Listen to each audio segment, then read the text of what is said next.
কি হতে গিয়ে কি যে হয়ে গেল, দুঃখটা বৈশাখী ঝড় হয়ে এলো।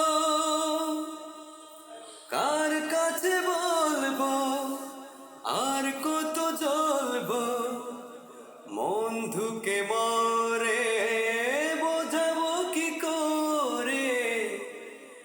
এক পৃথিবী দুঃখ আমার বুকের ভিতরে,